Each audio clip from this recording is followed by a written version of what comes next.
What's up, guys? I'm here with this Chauvet DJ ColorStrip, and I had a bunch of problems with this, and I want to save you guys from off my hands here.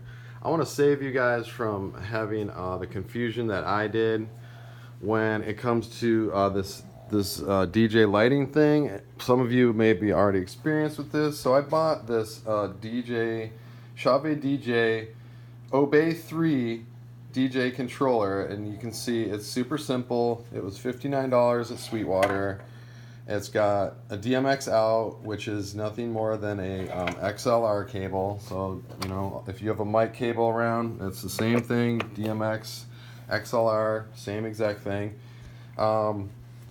Basically, after a couple of hours of trying to research how this works, even though this is a Chauvet DJ light controller, and even though this cool ColorStrip light here is from Chauvet DJ, these two things do not work together like you would expect. If you're new to DJ lighting, I'm going to hopefully save you some hassle here with ordering the wrong thing and finding out too late. You know, you can learn from my mistakes, right? So again, Chauvet DJ Obey 3 and the Chauvet DJ ColorStrip. I just turned this thing around. You can see there's a power plug, there's an automatic control interface, and then your master slave DMX ports. So I'm gonna go ahead and hook this thing up. You can see I've got the XLR cable. It's super simple. I mean, there's nothing complicated about this. I'm sorry for the shaky video. Just give me 1 second. I'm just gonna put this phone down so I can plug this in. Same with the power cable. Plug that in. Alright, sorry for the delay there. Plug in the light fixture, plug in the controller, and you can see we just got a little splash of light. Now this actually, I don't know if you can see this, this actually came with a dead pixel. So I'm getting my money back. I'm sending this back. Just inspect your thing, obviously. I don't know how this got sent from Sweetwater with a dead pixel, but it did. So it's a cool light, it's a cool concept, but if you think that you're going to be able to control it with this thing right just out of the box, it doesn't work that way. Even so, you could, you know, turn this on and you can press purple, nothing's happening. Red, orange. Okay, so the reason is that by default this light is in standalone mode, right? So you have to you know, read the manual, and you find out that you know, program up and down, program up is supposed to be red. Okay, so it's not shining red right now, so I don't know, maybe I have a defective one. You saw a little flash there, and it's because of the fade strobe speed. Maybe, nope, it's not because of that. Maybe you have to, nope, it's not because of strobe. Maybe manual RGB has to be on. You know, who the heck knows, but basically there's a lot to learn about lighting. So program 1, there we go, is red. Program 2 is green, 3 is blue, 4 is yellow, purple, cyan. Sorry, let me do it like that. So you have some manual controls here. If you want to get into, you can see this thing blinking is the DMX signal from the mixer. And so basically what you need to do is you have to go into mode and then change it to system, hit enter, and SDAD means now it's in DMX mode. So at this point now, what I found out is that this fader, see, it sometimes doesn't even work. Master dimmer has to be up, maybe. Manual RGB. And then now this fader should be sending the program number. Wait, maybe I have to press enter. There we go. Let's see now. Okay, so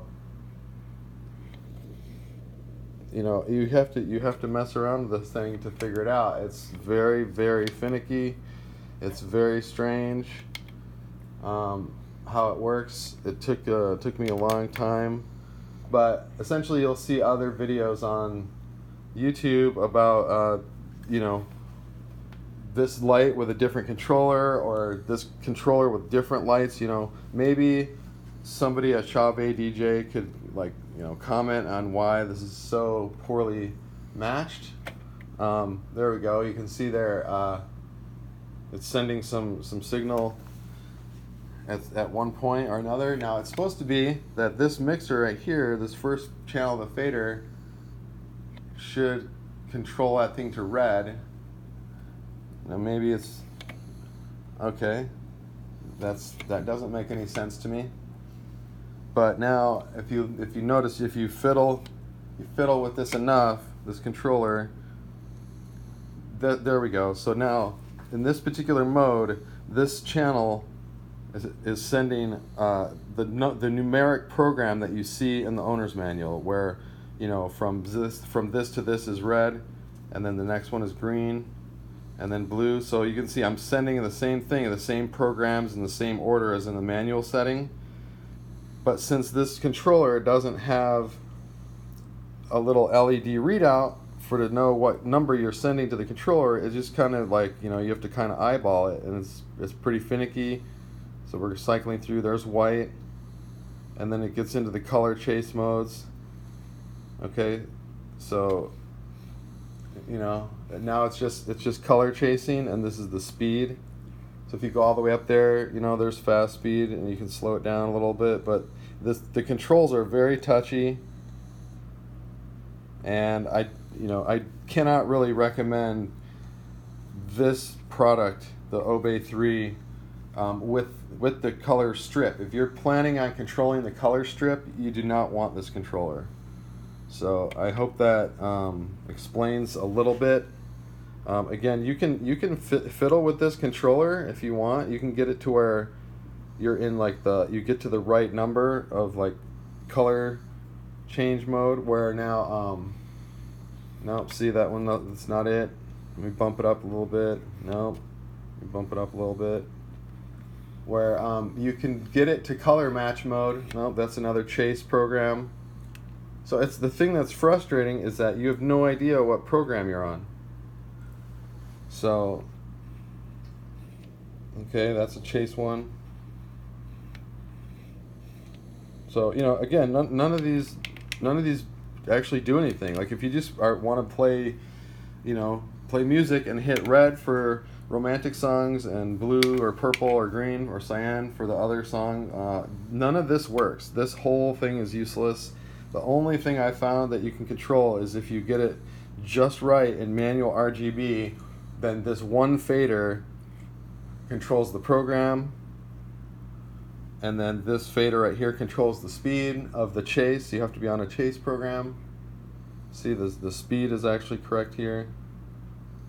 But then this master fader, I guess you could, it doesn't make sense. It seems backwards to me that you would turn this all the way up to turn it off, but that seems to be how it works. Like halfway off. I don't know.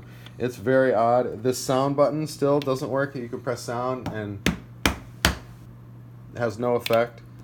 So I don't know what controller or what lights this controller is meant for, but it's definitely not the color strip. So I hope you found this a little bit useful. I just wanted to make this video before I pack up this stuff and send it back to Sweetwater. Don't make the same mistake. Do your research. I'm gonna do. This was $59, and there's actually for $79. There's a 32 channel American DJ mixer that has the same presets. It has 4 scenes, 4 fixtures, and 3 RGB faders and a fader for setting the program, which is really, I'm pretty sure that's really what you need. And then I believe it also has an LED readout so that you know what program number you're sending to the light. So without that, it's just, you know, you're just kind of guessing here. You don't really know. I mean, it's definitely it's amazingly cool light. I mean, don't get me wrong. This is a super cool light. I just wanted it to be more configurable and easier to use. and it's just, sadly, it's just not. So unfortunately, I wasted a week of my time. And this Chauvet stand is pretty good. It's pretty sturdy. It comes with all the pieces here to get this light up. These brackets are the brackets that come with the light. So the light comes with the light fixture itself. Now this power cord that's really too short, if you wanted to actually have this up, you're going to need to order another probably 15 or 25 foot power cord, or get an extension cord. Really annoying. So hopefully this review is helpful for you. Again, don't get the ColorStrip with the Chauvet DJ Obey 3. They are, quote, not meant to work together, unquote. All right. Thanks for watching.